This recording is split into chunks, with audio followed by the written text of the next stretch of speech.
The word iceberg quickly brings an image to mind. What did you just think when you heard that word? Did the word take you back to your Alaskan cruise? Did it take you to the Titanic story? Or did you remember the time that the guide broke off a piece of an iceberg in the freezing waters of Iceland and let you taste it?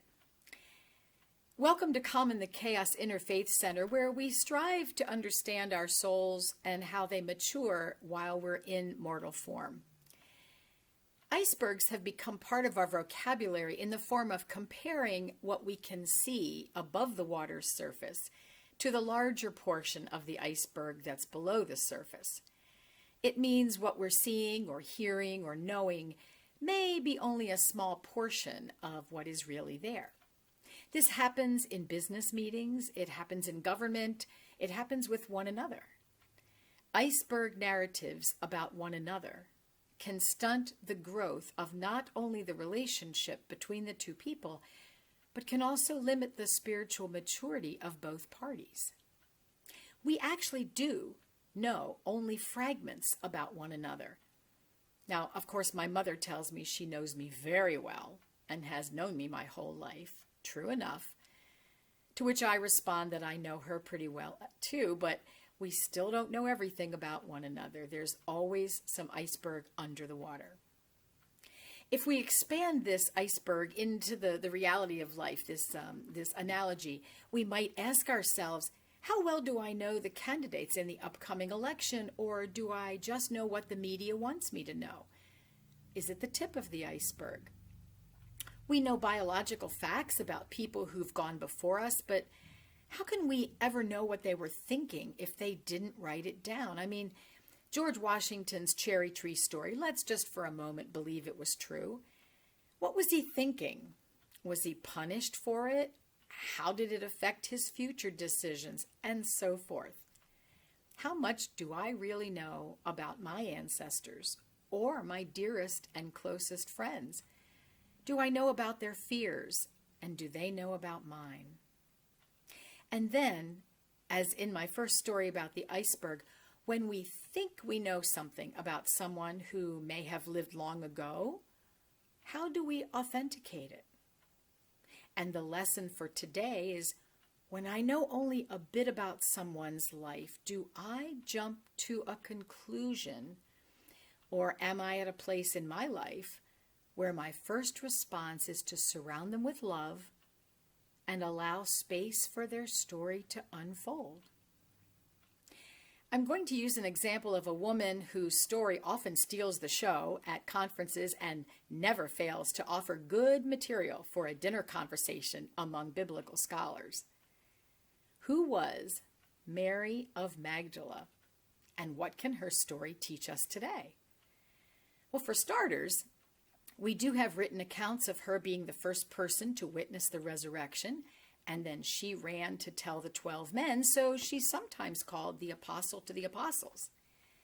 We also have 4 written accounts, Matthew, Mark, Luke, and John, of her being at the cross when Jesus was murdered. But only in the book of Luke do we hear stories of how important she was to Jesus. She was one of Jesus' followers, and she was named, as the 12 men were. A course that my friend Nora and I have taught is about unnamed women in the Bible, and what we learned in our research is why or why not a woman may have been named. See, naming a woman elevated her significance, but it also presented her to the community without the protection of being in the house of Jacob or the wife of Noah. She was presented as a person, not in the context of her relationship to a husband, a brother, or a father. The fact that she was named is greatly important. How did the rumor get started that she was a prostitute? Let's return to the iceberg lesson. Knowing a few facts about a person can allow the rest of us to create a narrative about her that has no real bearing in truth. Rumors, half-truths, and manipulating facts to mean what you want are ways to build a story that promotes a given agenda. Politicians do it all the time. And that's what the early Christian men did.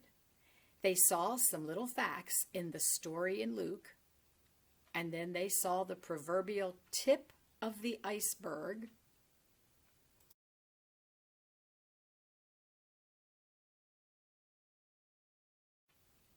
and created a narrative that to them explained the whole iceberg. Here's the tip of the iceberg read from the Bible. It's in Luke chapter 8, verses 1 through 3. It takes place right after Jesus had visited Simon's house, and the woman there washed his feet with her tears and dried them with her hair. After this, Jesus traveled about from one town and village to another, proclaiming the good news of the kingdom of God. The 12 were with him, and also some women who had been cured of evil spirits and diseases.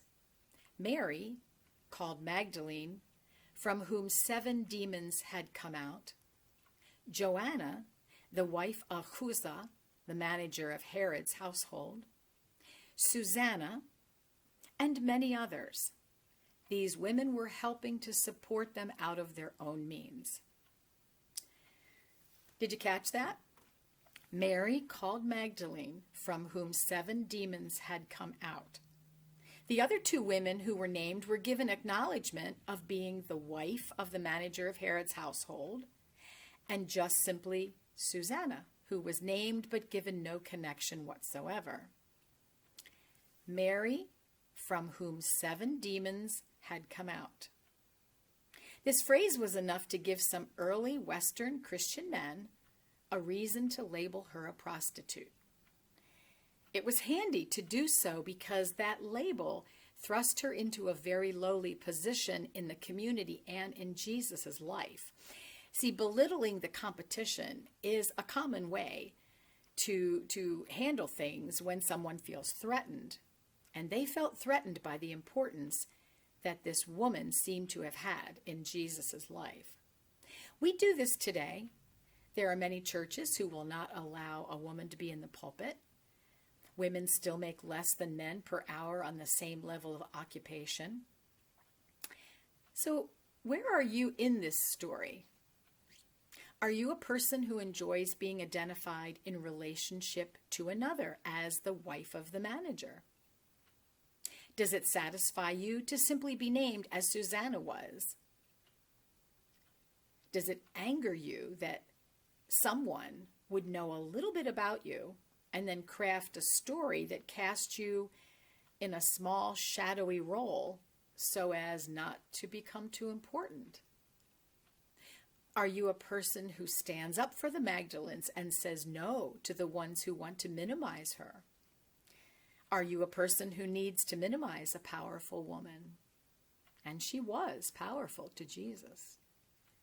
He loved her, he admired her, and trusted her. Are you a person who must belittle that woman?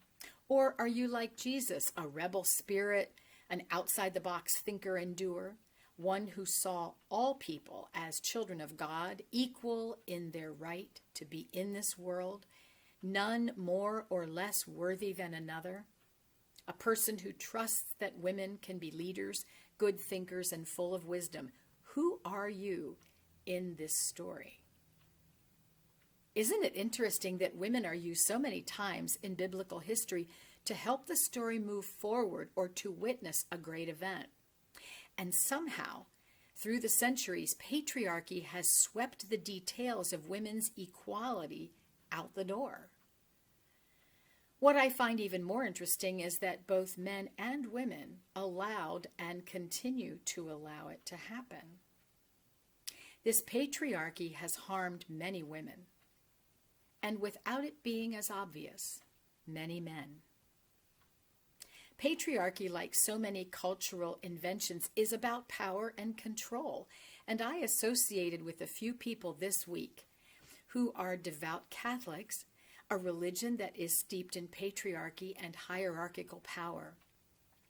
I sat at a meeting this week where the guest was an articulate, engaging woman from Planned Parenthood. The main topic was how to support Planned Parenthood with everything from a monetary donation to becoming an escort for women to feel safer as they make their way through the throng of protesters at the Planned Parenthood building. Of course, the presenter explained the organization is the largest reproductive health care system in the country. And yes, there are cancer screenings and blood pressure cuffs and thermometers. It's not just about abortion. But because Roe was recently overturned and 13 states have now taken it into their hands to ban abortions, this is really important. It's about control. And patriarchy fosters that. Texas has added a fine of $10,000 to anyone who's found guilty of helping a woman get an abortion. And with deterrence like that added to the shame and guilt heaped on by some religious folks, what is a woman to do? On the surface, it can look like a legal issue. One layer below that, it can look like a power and control issue, with government seizing the power over what another human being can do with their body. Did you know that some people opposed the birth control pill way back in the 60s, I guess, when it was first introduced? They said it was immoral and it promoted prostitution. Consider that everybody listening to this God Talk either took the contraceptive pills or knows someone who did. And the consequences of that decision gave women choice and gave them some power. Mary Magdalene was both at the cross with Jesus and also at the tomb as the first person to witness the resurrection. It seems she had no outsider controlling her other than the cultural norms of the day.